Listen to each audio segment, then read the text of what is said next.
Welcome back, everyone, to the Creating Character Podcast. This is a very interesting show where we discuss self-improvement and all kinds of things through the lens of online entertainment and professional wrestling. I don't know how better to explain it than that, and we've done a dozen episodes at this point.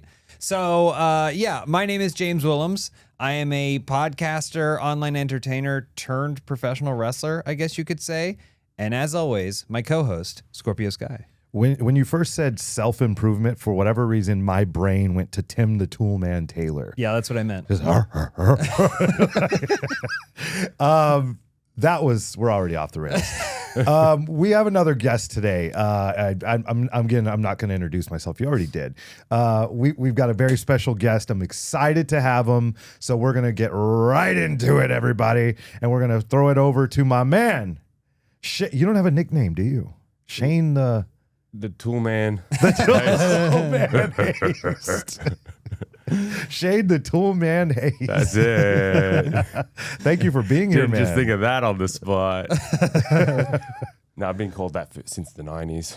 90s was a great era. Yeah, it was pretty good. Imagine having that Tim Allen run. Oh, my God. Hell of a run. Yeah. Home Improvement was like, 6-7 seasons? Yeah, he couldn't miss. Yeah. And then what's the next one? The Man of the House or something? And he had like all those 11 movies. Toy seasons. Story. Yeah. And even Santa? before that, when he did the Santa drug Claus. running, Yeah, right? And drug then ran it running. on all his buddies. At the best time as well. Jeez. He was a drug runner? Yeah, you didn't know this? I didn't know that. Yeah, Wow. he was a drug runner. But then he No wonder he blew everything up. he got a light sentence because he ratted on everyone. Love a good rat. Yeah. So, Love a good rat. So anyway, Shane, welcome to the show. thanks for having me. Thank you for joining us. This is a show that goes off the rails, but we also like to sometimes talk about life in front of a lens and also professional wrestling. And these are things that you've dealt with very closely in many ways. So can you kind of just like intro our audience how you kind of got into this? The podcast. The podcast? Yeah, like the front door. How did you like, get head there? up the stairs, which I was worried about at first. You said stairs, and I'm like, ugh. And then these stairs, these stairs are them like concrete ones with no like down bit. Oh, Like, yeah. every time I'm stepping on one, I'm like, this is going to break through. I'm going to fall to my death. They're dangerous. Yeah. But you're here now. They're surely they're sturdy. You've got experience with stairs, as he was pointing out your calves earlier. You got good calves. I mean, I pointed them out to make him point them out, but I fell from a second story once when we were building a house as a kid, and before we went the stairs, and we had a ladder, and I didn't like going backwards down the ladder from the top, so I would go down forward and then turn. Stupid idea. Yeah. So as I turned, I slipped and went dum, dum, dum, dum, dum, dum, dum, dum, and fell onto my butt from a second story down a ladder, but I hit every single rung of the ladder. Did on you the get a way pop? down. No pop. Was there a pop? Yeah. No Yeah. pop. No pop. But Just damn the it. pop of my butt hit Yeah, the that concrete. sounds really Yeah. painful. Speaking of really painful, we also have our producer here today, Hey. Eric Bator. How you doing? What? I'm good, except for that intro. I figured it was coming in with the rat thing, and then it was, oh God. Oh, He's doing he fine. froze. Yeah, He's doing that's- fine. yeah, we're good. He's All doing right. great. And we'll get back to Shane. Yeah. I guess my question would be how did you get your start? Where are you from? Where you grew up? I have known you for quite many years, but I don't really know much about your background. Since at least 2008. Yeah, I think. We wrestled in 2009 or 10 or something. I was like that. I was booked on AWS to wrestle Teddy Hart, and then he had prior bookings, and then instead I got you, and I heard all these horror stories of Teddy Hart, and I know people were playing it up to he gives you a book that you need to read and this and that, and I'm stressed, and I'm this 21-year-old kid. I'm like, and they're like, he couldn't make it, so now you're wrestling Scorpio Sky. I'm like, that's the best trade-off ever. Yeah. He gives you a book. And that's what someone Is that told me. one He of gives, the you, rumors? he gives you a manual to learn his moves or something. Which yeah. it's definitely a rib someone told me. I hope so. I mean, there are guys. I've had a guy show me his his highlight reel Yeah. before. Hey, here's my highlight reel. I want to show it to you. And I'm sitting in the dressing room and I'm looking at his highlight reel and I'm like, okay, cool, yeah. He does a drop kick. Okay, I've got a little experience. I can take a drop kick. Like one of those.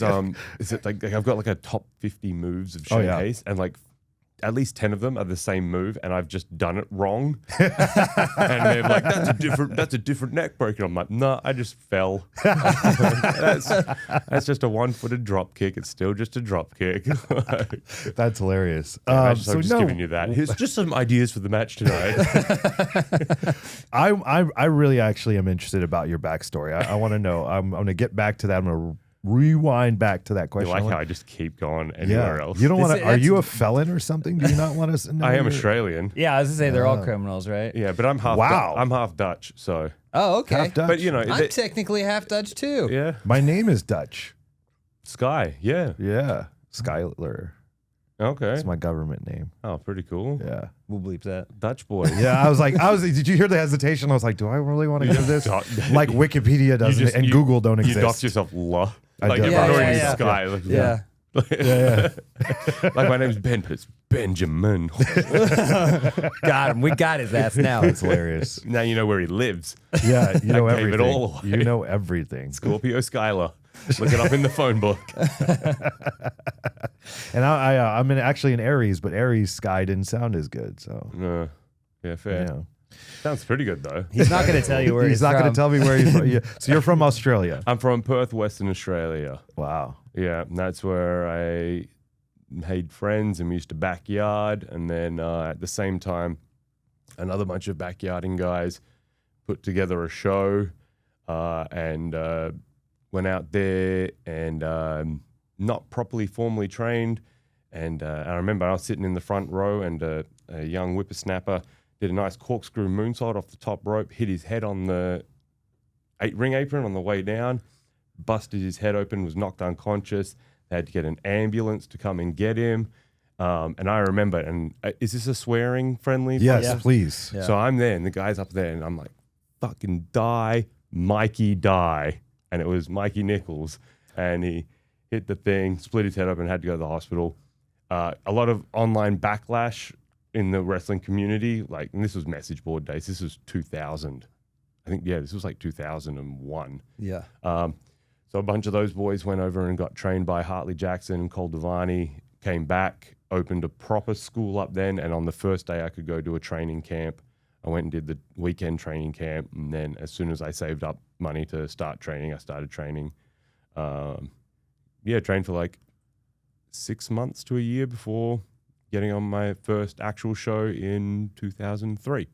Wow. Wow. Yeah. So you were in the audience. You saw a guy do a corkscrew moonsault, hit his head, and you said, "I want to do that." Well, I was already backyarding at the time. Okay. And we would we would then go to the shows all the time too. But like, yeah, their debut show that they had in a kickboxing ring, 4 ropes and that. We went to the second show. This was on the second show this happened. The first show I missed because we were running Bloodbath 2000 in the backyard of one of my other friends where I got chokeslammed through a boogie board.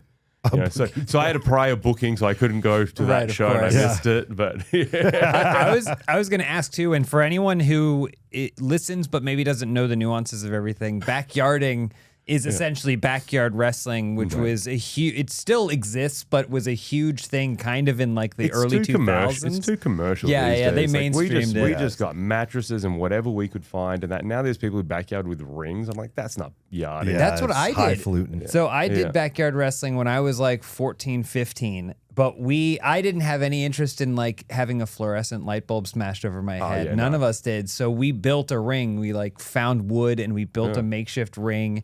And we most of the time would be us sitting around going like, how should we book this? Yeah. Like it was really lame for backyard How wrestling. do I book myself as champion? Yeah. I booked and everything was serious, and we took it serious. And then I met some other friends who did it, and they just had a big high jump crash mat, played music the whole time. There was 3 of them. They had 10 characters each. They made the little sister film it, and they just went out and had fun and did big moves and jump. And I'm just like, yeah, we should be doing this. That's way more awesome. Like, what are we doing taking this seriously and like having as little amount of padding and possible so that we look tough? I'm like, what are we doing? Like, this is wrestling. awesome. This is goofy wrestling with our mates. You know what I mean? When you were growing up out there, what did you guys watch? Did you have WWE, WCW, or was there like wrestling in that area? That like, what did you watch on television? VHSs from the video store and just getting the same ones over and over. And I had friends who I just remember seeing it on once, and I didn't even know it was wrestling. I just thought it was a thing, just another thing. And I remember it was like Macho Man and someone, maybe Steamboat in a cage. And I swear that cage was 1,000 feet tall, like watching it. And I was like, this is the coolest thing ever. And then I got into like Power Rangers and Jackie Chan, and like that live stunt show kind of feel of wrestling is that's what I love about it. But yeah, we used to get Superstars at like 2 a.m. in the morning.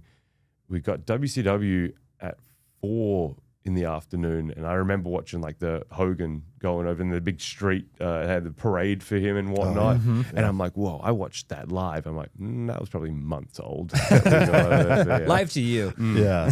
Yeah, we didn't get I didn't have pay TV, so I didn't really get to watch Raw and that. But that, like looking back at it, where you're just watching it pay-per-view by pay-per-view when the videos go to the video store, like that's the way, like that's the best way to watch wrestling. Like I still watch, I guess I watch Raw and I'll watch matches now, but there's just so much. It's so hard to die. You'd spend your whole week just trying to catch up on the week, and then you got to start another week. But yeah, it was just so simple as a kid. And then playing the video games too. That's how we filled the time in between. There's something so special as a kid in the 90s, or I guess late 80s, going to the video store and renting those matches. Yeah. And I would rent the same ones over and over again sometimes. Over and over again, man. And it's just like, because wrestling it's a little bit like the radio, you know, like now you can, if there's a song you want to hear, you can just pull it up at any moment. But back then you had to wait and listen and listen and listen. Oh, here it is. And you're searching the radio. Back then it was just like, you didn't have as much wrestling to watch on television. So when you got to go to the video store and rent, that was just so cool, man. Yeah, it was so cool, man. Yeah. And then, then I moved to another place, and a friend, their family used to get a call from the video store when the new one would come, and then I'd go to their place and we'd watch it, and then go jump on the trampoline at the back and wrestle around there, which I don't know how we didn't all break our legs. Try and figure out the moves without anyone teaching you. Yeah, dude. So I used to back room fight with my friends. So we had some mattresses in the back room of our house, and we just couldn't do any moves because like we didn't realize it was someone letting someone do it. We just thought the guys on the TV, I'm like, damn, they just got great technique to be able to do this. So we would just like fight. Like we obviously we're like no punching and stuff like that, but every match would end in someone's ankle getting twisted or something like that, like small joint manipulation. But yeah, it's like I tried body slam, and someone's fighting, like, and then I was wrestling one of these kids who was about half my size, and my finisher was like a spear tackle, but I'd just hold on because we didn't have room to run up something. But I'd grab you and then just drive my shoulder into their stomach and wind them. Nice. And I was like, what if I like did this, but I like pretended that I missed the mattresses and like hit my head on the ground, and then I let this kid beat me, and I didn't know. My friends like, what? He won. And I was like, yeah, I just invented pro wrestling. Oh my God! Wow. Yeah, so in my mind, I invented pro wrestling. You may have. You may have. In my reality. Yeah. You may have. And in that moment, it all clicked. I'm like, oh, they're letting each other do this stuff. Yeah. Of your like group of friends that used to do this, are you the only one that went on to like have a career in that industry? I believe so. Some of them still do it back in Perth. Still do backyard wrestling? Not backyard wrestling, but mattresses in a room. I don't think any of my backyard friends do. Maybe one casually wrestles now, but you know, we're all near 40 now, so they have kids and real lives. But I think a lot of them are still some are involved still.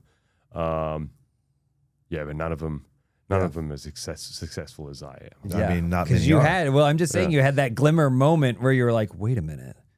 This is more than just a pretend fight. There's something here that I can do that'll really shock someone that would be watching, and I feel like that glimmer, probably was the fuel. Yeah, well, it wasn't for so that was in one thing. Then I moved back to another place, and then it was like reestablishing friendships, and then like I don't know, we all kind of like, oh, you like wrestling too? Yeah, you like wrestling? And I'm like, I don't think all my friends liked wrestling that much, but I kind of like groomed them into liking it more. And then, you have so many friends you've grouped, and like you just kind of force them to backyard with you. Like they don't even care. Yeah. They're the best. Those dudes. You're like, what happened to that guy? He's like, I have the old tapes, and you just see this guy like walk out, and we've just like you're having a match against them. He's like, oh, okay. Yeah. So James asked me this question once, and so I'm gonna throw it to you because I think it's such a good question. When you were watching wrestling and picturing yourself doing it, what wrestler or wrestlers were you watching and saying like, I want to be like that guy? Oh, this is like a. Who did you see yourself as? I always.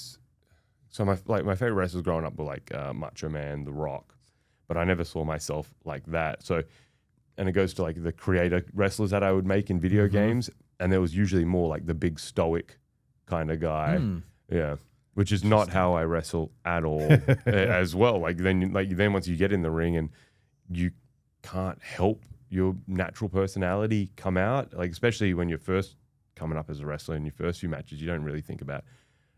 I do see people who put a lot of effort in character and whatnot, and I can tell like it's not natural. It's like you want the natural thing. So yeah, that goofy, fun-loving, dorky, high energy is more my style. But yeah, I definitely saw myself as like that 98 Undertaker Ministry kind of like that kind of cool, like all my characters were like that. You know what I mean? That's sick. Yeah. That is something that it's a shame because Sky, you never really into gaming with the exception of like NBA 2K a couple years ago, right? Right. It's crazy to me how much of the wrestling gaming scene that you missed out on that I think you would have loved. So I did. I was a big Revenge guy. Okay. You know, I think a TKO made the best ones. A lot of people played WCW and WO Revenge. I mean, I think that was kind of like almost a religion when you were a teenager, right? Yeah. But I do know what you mean in the sense of I think a lot of characters started on video game systems. Yeah. You know?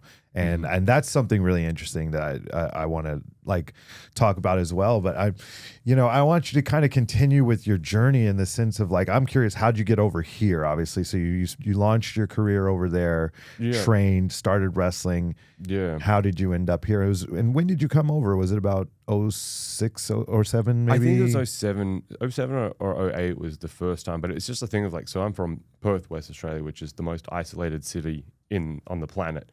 So it's this thing of just going a little bit further and a little bit further. So I'd go to Adelaide, South Australia, which is like a 3-4 hour flight, wrestle there, come home. Then I'd go to Melbourne. And then eventually some of the other guys made connections with the Inoki Dojo over here and with Dave Marquez. And so then that foundation got made through Mikey and Hartley Jackson. So then there was a place to come here.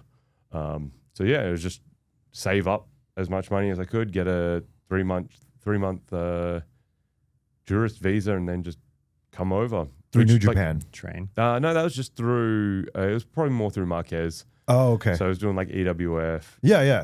AWS, things like that. Okay. Yeah. So the year I'd booked to come, and booking stuff took so long back then. Like you had to go through a booking agent and whatever. And so that, yeah, when I bought my flights, the dojo was still going. And then by the time before I came over, the dojo was done. So I ended up going to San Bernardino and training with Jesse Hernandez. So I still got like a lot of great training in, like TJP was down there all the time. And it was just more so the experience of, so we were in Perth, we had a match probably in front of a live crowd every 6 weeks, 6 to 8 weeks, we have a show. So you know your match, you plan it out. I have books of like my matches fully written out and stuff like that. But then coming here and it's just like, you just go to every show and then they try to find a spot for you. And then you're working that guy. Yeah. Okay, cool. Go put it together. Like that's a lot of people out here I find aren't in the training system for as long. Like you train, you learn the basics for maybe 3 months, whatever. And then you start actually working, which like, yeah, you come back, like then coming back from there with that experience and people are like, all right, we're going to start putting our match together. And I'm like, dude, we got 3 weeks. Yeah, like it changes you. Like, yeah. Definitely.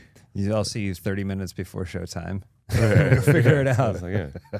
And I'll change it 5 times before then. Yeah, seriously. And then forget it. Yeah. once you're in. Forget it. Yes. Yes. That's awesome. I also want to ask too, because you also got into the online comedy world. You've worked with Smosh a lot and stuff like that. How did that just kind of happen organically? I have always thought that the best wrestlers are at least 51% theater kid. Yeah, probably. Right? Like you can be athletic and you can have all these things, but if you don't know like how to like be 150% of yourself or whatever, it just doesn't always translate. So how did that start happening for you? Like I married someone who worked there, so That'll do it. You know, that helps. That'll do it. Yeah. But I think from what you're saying there, we started doing back in Perth. We would do trainee shows, and it was just for friends and family and wrestlers. But for us, the wrestlers we were already on shows, so we didn't want to be the same character that we were. That was on the show. So I was Shane Hate on that. And then my other mate, whose wrestling name was Bobby Bad Blood, because of course, he was Bobby Good Blood. And so we just went into these full like things. And then we would film pre-show little hype videos of how to set up all these matches and whatnot. But then that became more important to us than the shows. And we would film like full fight scenes and full like, we filmed a wedding that I played like two characters that turned into a fight scene that we didn't finish the fight scene. So it turned into just a bunch of potatoes getting thrown into a toy wrestling ring. And so that kind of filming stuff became more fun.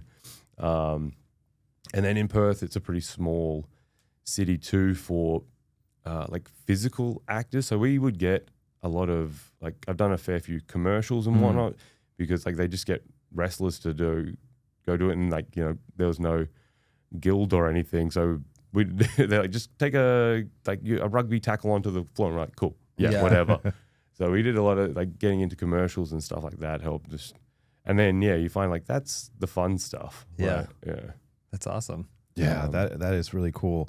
You have kind of splintered off into a lot of different things since obviously coming over here. How do you balance that, and how does one help the other, do you think? I think it's really like the thing of it too is just being open to new opportunities and new experiences and just going out there and trying it. Like a lot of these other things that I'm doing are very low pressure. I'm not the best with remembering scripts and whatnot, which like luckily in my time in like WWE, I maybe got one or two things where they actually had stuff written out for me.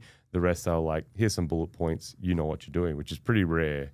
Then like, you know, Smosh videos, React videos. I've done a couple scripted ones, but even that it's very like dot points, feel out your character, go from there. But these new things that we're doing with like nearly average wrestling, it's all kind of on the fly improv stuff. And like I did drama class in high school and whatnot. And there we go. Like I didn't do the one where you had to do all the paperwork and whatnot. So I was in the dumb version of drama where we essentially just did improv the whole time. What is the paperwork?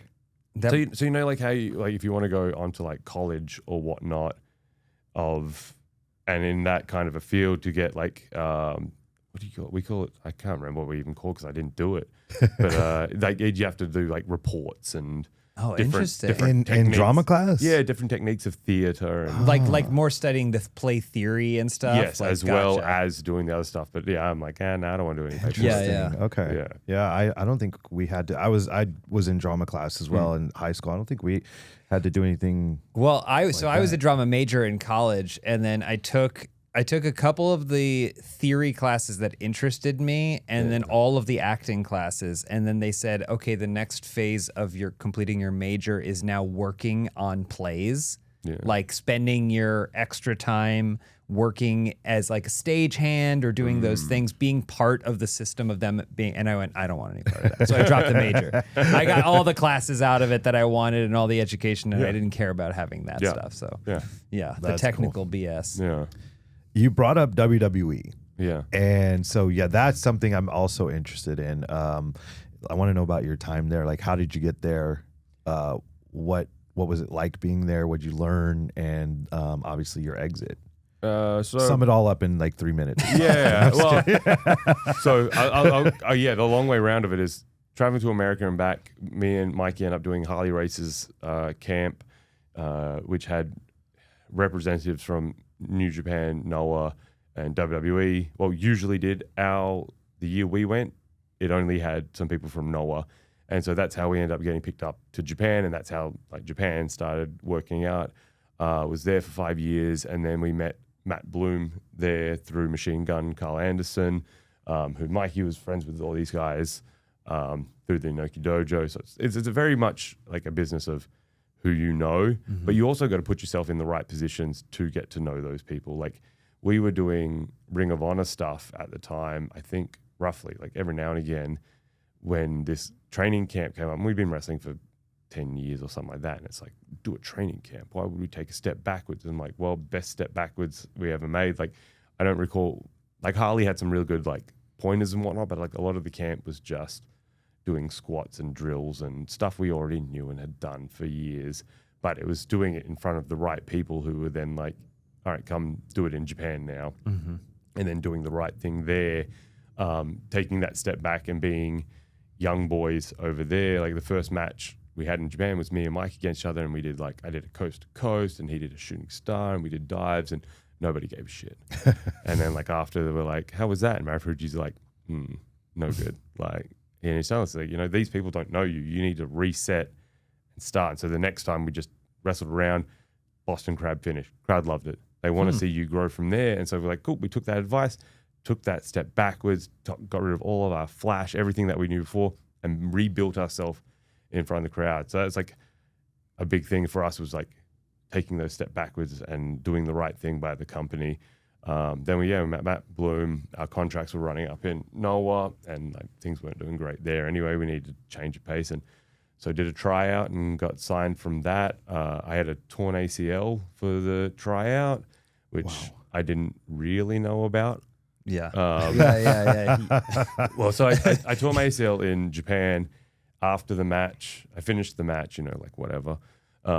And I was like, hey, do I need to go to the hospital? And they're like, do you want to go to the hospital? I said, no. So I took a weekend off and then we just taped it. And then for 6 months, we just less and less tape. Had the tryout. So between the tryout, I went back to Perth. You know, we have a good medical system there. I went and got a CT scan, MRI, or whatever. Before I got the results for that, I came back to, I did the tryout. Then we got signed.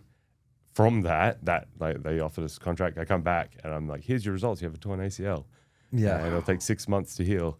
You said that tryout, was it the full like athletic and wrestling and drills and all of that? Yeah, it was a 3 day. The 3 day, yeah, okay, yeah. With a torn ACL. With a torn ACL, amazing. yeah. There was a handful of us who had it a little easier. Like on the last day, or the second half of the second day, we went off and did promos with William Regal, which was just, we sat down and chatted with him, and he's like, for 2 minutes, just tell me about yourself. Like he didn't want a real promo, just tell me about yourself. And then the last day we had matches and promos too, which was super easy too, because we did promos the day before, so they didn't really have us do promos, but like everyone there had such depressing promos that they're like, hey, we're going to do another round and we just want to just talk about something that brings you joy, your best day of your life, or something like that. Mikey talked about like the feeling of getting new socks. I talked about getting drunk in Japan. Like, I didn't give a shit. Like, it was cool. So yeah, got back. Was like, hey, I have a torn ACL. They said it'll take like 6 months. And then they were like, yeah, it takes about 6 months to do your visa stuff anyway, so no problem. So yeah, I got the surgery pretty much straight away. 6 months later, we then went into Pittsburgh and did the medicals and whatnot, and they were like, yep, you're all good. And wow. Yeah. Wow. So usually they would do the physicals first and then start the visa process. But right. For me, they did it the other way around. That's nice. And so, yeah, then moving there and starting there, we went in there with the attitude of do what's best, do what's asked of you, do what's best. And they're like, are you guys heels or faces? And we're like, whatever you need, we can do that. And yeah, that was a mistake. Yeah. How did you figure that out? By, my career there. Is it because my illustrious career? They in came WWE? back and said, if you don't know, then we're just going to tell you, and it just didn't work. It just didn't. Fit. No, they were just like, they needed baby faces. And so we're like, cool, we can do baby face, which like in Japan, we were baby faces, but we weren't. We were heels, but like, you don't really have heel and baby face in Japan. So it was like, they like wanted kind of a fist pumpy baby face, but then that's not what they wanted. And at that time we were doing TVs once a month and filming it. So we were only in front of Hunter once a month. And then for the rest of the month, we were with coaches who wanted different things from you. So you're trying to appease way too many people. And then it's like, we'd have shows on the weekend and then you'd go back and you'd watch the matches back and you'd have a different producer there than your coach, and your coach wanted it a certain way. So you're trying to wrestle for this coach who wants it a certain way. And some of them were very rough and you just like, it was very demoralizing. I understand it's a bunch of people trying to keep their jobs too, so they have to write reports. Like, you don't need, for these coconut, like these little NXT shows, doesn't need in-depth analysis of everything. It's like, was it good? Did the crowd like it? Like, there was a point where you'd go out and you'd be like, finish 1, 2, 3, crowd was like, "Whoa," and you're like, well, now I got to go back through the curtain and get like yelled at for getting over. So it was demoralizing. It was very like, I definitely became a worse wrestler. I think that's something a lot of fans don't really get to see. And that is the backstage, what like the producers, and they have something they want. And then they're told there's something from someone above them that they want. And I mean, I can't tell you how many times, like me personally, it's like, oh, hey, you got this promo, yada, yada, yada, you're going to get 20 seconds. Cool, 20 seconds. And then they come back a little bit later. And it's like, oh, we want you to talk about this, this, and this. Okay, cool, I'll make it work. Come back a little bit later. Oh, also, can you get this, this, and this in? Okay, it's 20 seconds, but I'll figure it out. And so like when you've got someone, saying like, we want you to talk about 7 different things and you have 60 seconds to do it, or not, excuse me, 60 might be the total thing. I'm always in groups. So my part might be 20 seconds. It's difficult. Or same with wrestling matches. That 100%. And then that's what's shown on the screen and then delivered to the audience. And so they see that. And then when it's, when it's not great, when, you're Slapjack and it sucks and you had no say in any of it. It's your fault. It's my fault. Yeah. Yeah. That was my idea. Yeah. It's tough. It's a little bit like hating the actor because the script wasn't good or because you didn't like the script. Yeah. It's like, the directing could have been bad. You know what I mean? Right. Like, but then it's also a thing of like, everyone's trying to keep a job. Like NXT was definitely one of those where it was, they didn't even know if they were going to keep it around. You know what I mean? Like it was experimental at the time. Very experimental. So everyone's just trying to do the right thing. So there's no hard feelings. There's nothing like that. But like I had some good times there. I don't, made some good friends. Got some good advice from coaches and stuff like that. You know what I mean? Like you learn little bits. But it wasn't until I got to the main roster, which was during COVID time, did things actually start feeling more like a proper, more like the WWE experience that I was expecting or thinking it would be like. Because like I remember like one of our first weeks of being at the PC, we were doing PC shows, and Machine Gun and Gallows came along because they were doing something or other, and they're like, don't worry, you're not going to be down here long. They need tag teams who can work up there. And like I've done tryouts before, and I've done a tryout in Melbourne where Mikey and I think it was Mikey and I teamed against like Carlito, maybe not Carlito, one of like Primo and Epico or something like that. And like we just called it out there and just everything, and they loved it. It was just on the fly. It was all good. We just didn't get like, there was all this and ah of like signing us at that time or whatnot. And Japan was like, here's definitely a contract. I'm like, well, we got to go with people who are 100% sure that they want us. But like, we're keeping up and there was no problems. And like, I remember I was going to try, and I can't remember who the wrestler was, but I did a move because I saw they were there. And they're like, oh, how did you do that move so well? And I'm like, this is your move. I was just doing it to get a cheap pop out of you. And now you're asking me how to do your own move better. So, just things like that. And then in NXT especially too, like they're just like, stay on people. You've got to be, this was one of the worst things. You have to be a badass, like a serious ass kicker. And I'm like, cool, how do I do that when I lose every match in 2 minutes? Yeah. And you want a straight through finish, like we run heat, and then you want a straight through finish and we lose every time. But you want me to be a serious ass kicker. Yeah. And then you see other people go out there and be goofy and have fun and get over. I'm like, yeah, of course I gets over. Like, it's entertainment. And they're just like, during the heat, like the heat's kind of like a time where we can get stuff in, but you can also slow the pace down. Dude, they're like, just stay on it, change your gear, keep on them, smash, smash, smash. And I'm like, so then I had a match, a main event match, the pre-show, not a main event, but the pre-show thing against Shelton Benjamin. And we're like, who's going to be the heel and face? And like, you're clearly bigger than me, but people like you. You're so likable. Like, I've got to kind of take control in the heat. And I'm like, all right. So, because this is a thing, he's like, I'm like, so I've got to really be on him in this heat. I've got to smash him. Like, so the cutoff happens, and I'm like, well, bam, bam, bam, like, keep it on him. And he's like, get off me. He's like, get off me. And after he's like, man, I'll sell. Like, you can just hit me once or twice. Like, I'll sell for you. Like, Yeah. And I was like,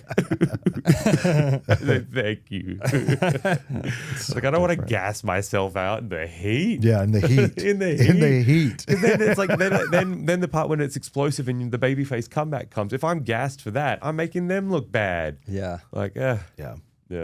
Wow. And see, all that bureaucracy is why I stay on the indies. Hey, you're good. Right. That's why Hopefully you you'll get there to the That's bureaucracy at why, some point. like, they come with me the contracts and stuff, and I go, no. Yeah, okay. I'm not gonna sell out. I go, MPW. I sold out MPW. Had to turn people away. That's true, yeah. So we did a show on Friday night. And yeah, it was crazy. It was Packed house? Packed Packed house. house. Okay, turning I mean, it's people not a away. big house, couple but 100,000. yeah. Oh, that's huge. Tens of thousands. Yeah. 100,000 on the WrestleMania 3 at scale. least 1,000 people in the area. Yeah. They And- measure turnstile. Yeah. So, Okay, It's hard to know Tens- exactly. Tens of people. Wow. Beautiful. Yeah, but it was great. Like, great It's atmosphere. unbelievable. It's fun. You know what I mean? You don't have to think about it. And then, yeah, that was doing that, and then like leaving so much bureaucracy in WWE, and it's a television show. It's not a wrestling company. It's a television show that features some wrestling. Leaving there, then going to New Japan, I had like my first match back in New Japan. New Japan Strong. Even this is just in LA, and Rocky Romero was the producer. And I'm like, "What do you want? How long? What do you want?" He's like, "This time." And I don't know. You're the wrestler. I know what you're doing. And I was like, after the match, I'm like, "Hey man, how was that? Was it?" He's like, "That was fantastic. Great job, man." What's this? Positive reinforcement? Yeah. Yeah. It's wild. Is it there like though when you do get used to the system, and then you do have someone that's like, hey, whatever you want? Isn't there like a little bit of like I don't know what I want? Yeah. But yeah. Everyone tells me what I want. I'm like, how do I like having to relearn who I am? Was a step, because being in WWE, being in the system, there was a good part in the start of the pandemic, near the end of that time, where I was working heel in NXT and then on these main event things, and I was definitely allowed to do whatever I wanted, and it was a reflection of how I felt at the time. And like, this is bitching and complaining, and I know there's like so many people want this job, and I was getting paid, I was getting looked after. Like during the pandemic, we were all getting paid. Anytime I got injured, I got looked after. It's not that bad. Things weren't that bad. Like, as far as like, Is this with New Japan or still with this WWE? is with WWE and Okay. NXT. Like, you get frustrated because you're not getting used, and you're seeing other people come through and that. But it's like, oh, boohoo, I'm still getting paid, and I'm like living a great life. I'm healthy. Anytime I'm injured, I'm getting taken care of. I don't have to worry about things. I mean, by the end of it, you were like, that year that I got let go, they let go like 70 people in the company or whatnot. Yeah, so you were a part of that cut. Yeah, but I was like right at the end. And at that time, so the Retribution stuff ended, and I was just throwing like pictures of anything. Like never, like I couldn't be myself. You had to be some other thing. And then they're like, well, how does that translate to the ring? I'm like, who cares? Just let it happen. Like, are you going to put me out there and have me lose to someone in 5 minutes anyway? That's how it, like, So that, but just every time every time you're at home, you're just looking at the phone, like, it's going to ring, it's going to ring, it's going to ring. Every call, every message, you're like, that's the one. At one point, so I had no name because they didn't want another Shane on the show. And here's the thing, too. when I was in NXT, shit was sucked for some people. Some like we were all mad, but like the people before us, they had it even worse. And then I've heard like there's a lot of changes in it now, and it's a bit more of a nurturing system, which I'm like, but I'm like, yeah, good for them, great for them, like for good. sure. Like you should be happy in this job. You should be like nurtured and like looked after. And then the main roster now in WWE, there's different people in control. There might be a different vibe backstage, whatnot. Like even when I was traveling and not doing anything, it was still fine backstage. Like the whole time, like at least I was getting flown out. People like flown out and put in catering. Like I just put my gear on and go wrestle around in the ring beforehand. And I know there's people at AEW who do that too. Like I know Dustin Rhodes would always have a little class beforehand very early on.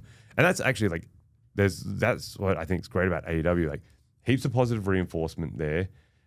There is a lot of that television to wrestling show kind of thing, but there's heaps of positive reinforcement. You're getting looked after. And then I forgot my track. But like, yeah, people in the ring beforehand, and I know like we would get in the ring beforehand at WWE, especially like when it was Thunderdome time, because we had 2 rings or whatnot. So you can just roll around and stuff like that. But I think there is a need, and I don't know if there is anyone doing it, but I know they in NXT they have player coaches, so coaches who do shows and stuff too. But something like someone who's flown in, just a nice suggestion for a job.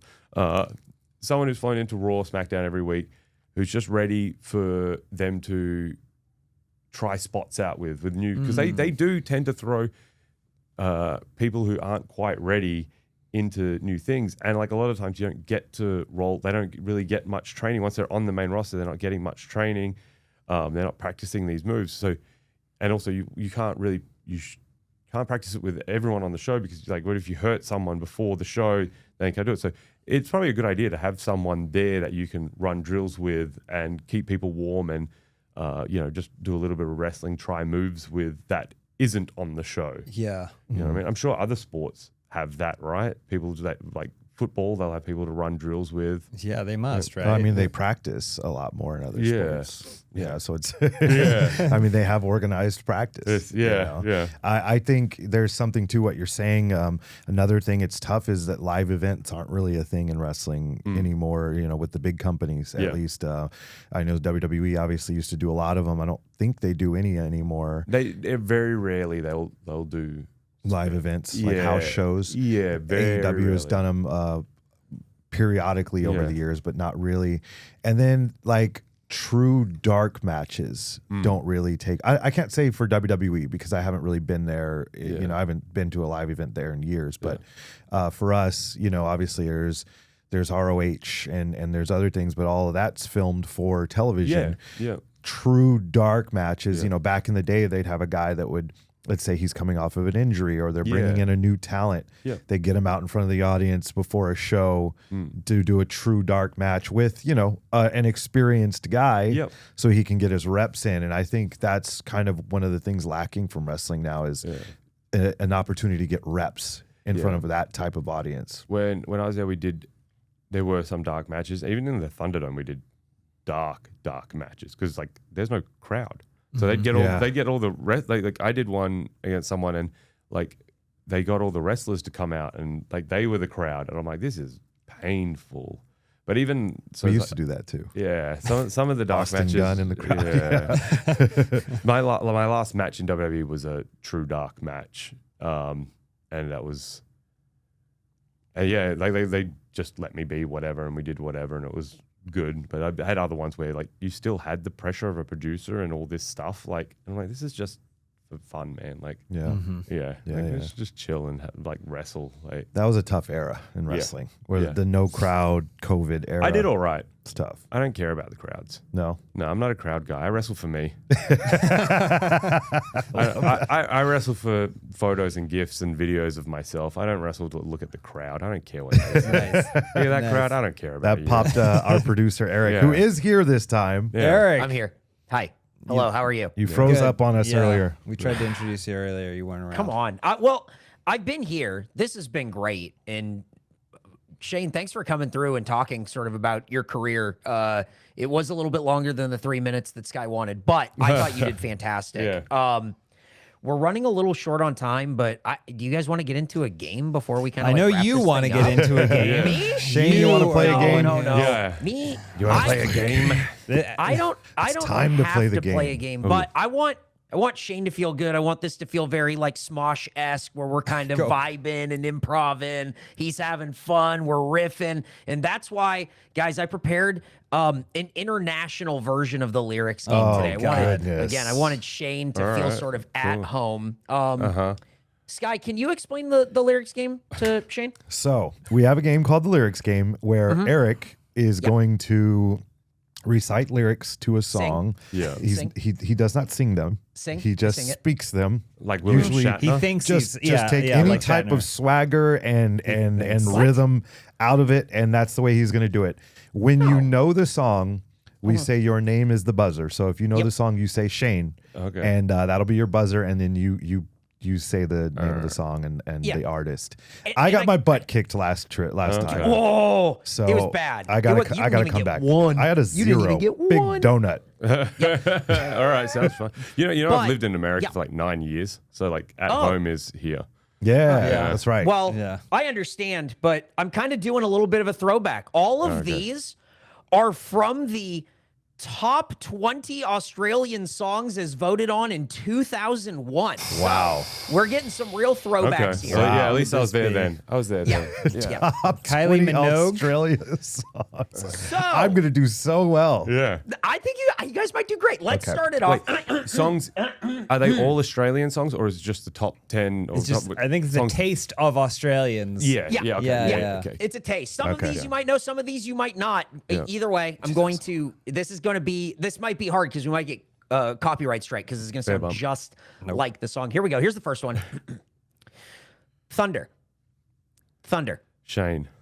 Yeah. But keep going. It's AC/DC Thunderstruck. Oh, that's absolutely right. See, I told you, Sky. Wait. It's exactly like what? This is what year? Well, no, this was as voted on in 2001. Oh, it it's was the top voted seed. on. Gotcha. I was like, That did confuse me for a second. I was like, were they just still listening to It was Akadaka? new to them at that Daka, point. Daka.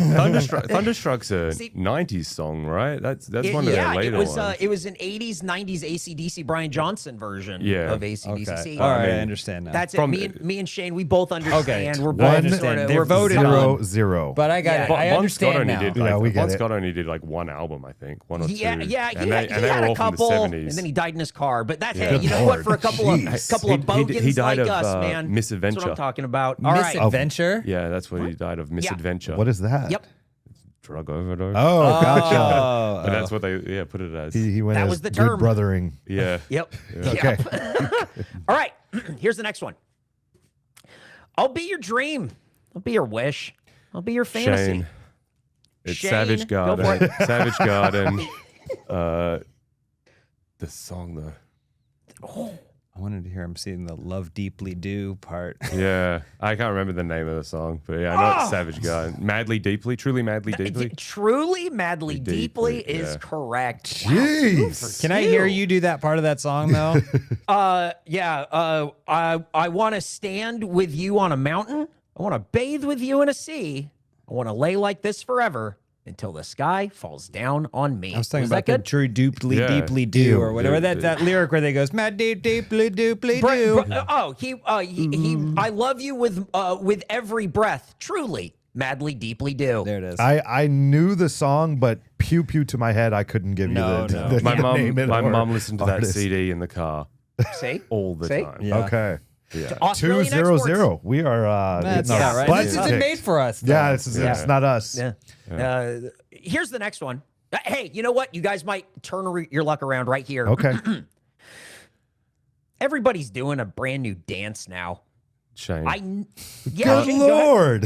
It's Kylie Minogue Locomotion. It is Kylie Minogue. I knew she was on that. I Guy's knew a she was machine. going to show up. I thought you were gonna do and this might spoil one for later, Nutbush by Tina Turner, because you said you might Turner your luck around.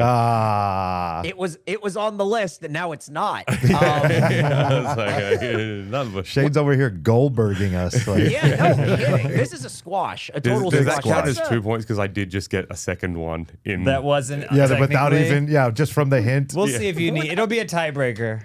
Yeah. Well, let's get one more, and then we'll see.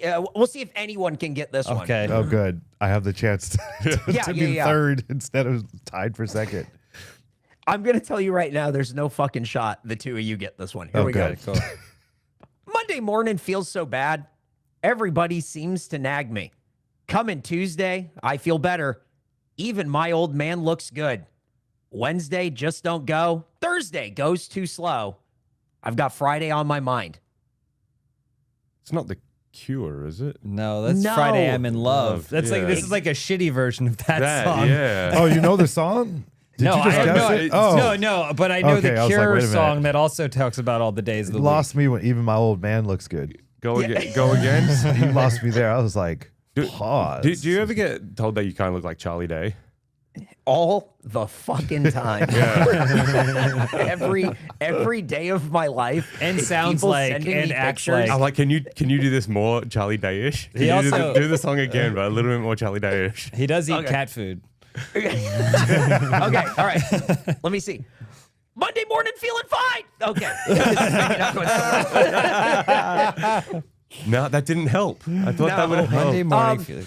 This was what I was told was a very popular Australian song called Friday on My Mind by the Easy Beats. I have never heard of it. I have no idea what this is. I'll have to look it No. up. Yeah, I don't know. Interesting. No. Yep. Well, I'll that probably was a hear good, it. That's it was a it. good Probably hear lyrics it with game. music and be like, oh yeah, that one. But yeah, What do you mean? But the way I sang it was just like Sang. the song. Well, He either keeps way, using that Sang. word. Yeah. Yeah. Well, You keep Shane- using that word. I do not think it means what you think it means. Shane, congratulations. That's a big win. Yeah. Big win. That is big. Yeah, you win a Grammy. Yes. That's the So- problem with me. Like, so if you ever go back and watch my React videos, Okay. I've won every single time that I've gone on there. And it got to a point where they're like, can you give a little bit of time before you answer the... You ruined the Yeah, show. I'm like, down. And I try to like hold back, but I'm like, Shane. we got to get you back on the show because I feel like we talked about so much and so little at the same time. Like I Yeah. feel like we could have easily done another hour. We're strapped for time, you know. Yeah. This guy here, he's Yeah. so busy. You know, Very I'm just busy. kidding.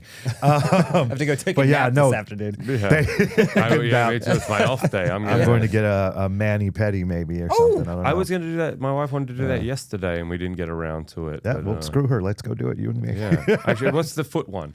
Petty. That's petty. Petty. Yeah, Petty, I wanted a yeah. petty. Yeah, get a petty. Yeah, a bit of a Tom Petty up in here. Yeah, You know what I mean? yeah, the pettiest. Bunch of heartbreakers over here. You ever Did had you a petty flex your before? peck when you said that? He flexed his peck. Have you had a petty before? Heartbreakers over here. ever had- Maybe. I got one or two before. No, I don't think I've ever, but I've had just like a foot massage, and I was like, I'm not paying for just a foot massage. I want a full body one, and then it was just like, I forget, and it was so good. I was like, that's better than when they do your feet in a full body massage. Oh yeah. Yeah. Which, you know, like, yeah, we get bad legs. Like I've got a torn hamstring from wherever, and so like that pain all goes down. So I do need to get, and so you can get a petty with like a foot massage, I'm sure. Yeah. Yeah. Yeah, A lot of our tension and stress comes from our feet. When they do it, they massage your feet and your calves and everything. Yeah. Yeah, so- at least the places I like the two that I have. Yeah. But yeah, I think I'm gonna do it. Nice. Wow. Yeah. Okay. I'm gonna Well, get it's it clearly done. a lot more to talk about. We'd love for you. Yeah. to come back on Because the show. this calf here needs it. Ooh. I wish we can get a close up of the calf, man. These It's a strong tibialis too. Everyone focuses on the calves, good. folks, but the tibialis. What's that one? The other side? That's the front. Oh yeah. That's the front. You got to do your tib raises as well. Yeah, that's probably I got better at that. See, that's good. Yeah. Anyway, we've clearly gone on. yeah. It took us 40 minutes, but we finally went off the rails. Shane, thank you so much for joining us. Where can people find you, follow you? See I'm what you're not, up I'm to? not telling you my address online. Just not give us gonna your home dox address, himself. and we'll put it up on screen. You can find me at Google and search shit. I don't know. It's the internet. Okay, Just talk that's it into good. your phone. talk it into your phone. That didn't sound anything. Those No, two did it not? completely In my Talk mind. it into your phone. that your Good Australian day. accent? It's like your sly slow. I said in my mind. I was It like, sounded I right. sound just like it. Yeah. I Give sound me your just like it. Australian. Nar. That's now no. do That means Scorpio. no. Now Scorpio Sky. Now do Scorpio. Hey, Willie Mack. You want to go see an amazing concert with me? Just kidding. It was a prank. Later, loser. Oh no. Oh, nar. Did you know this guy like tapped me out for real? Really? Stop. Yeah. Like in yeah. a fight? Well, Yeah. hold on. Can you come back on the show sometime? Because we have to end this, and that's such a great, interesting thing. But we'd love to have you back. Sure, man.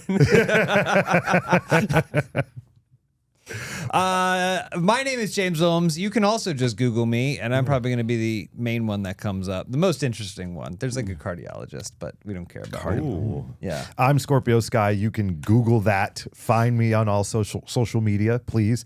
YouTubers, like, subscribe, and get in the comment section. Let us know the next prank we're going to play on Willie Mack. That'll be really fun. Eric? Hey, you can find me on all social media at Eric Bador, twitch.tv/Eric Bador, and everywhere else. Go check it out. Give me a click. Thursdays on Hulu. New episodes Yeah. of Sunny. Yeah. It's big season 18 or something. Come on. That's enough.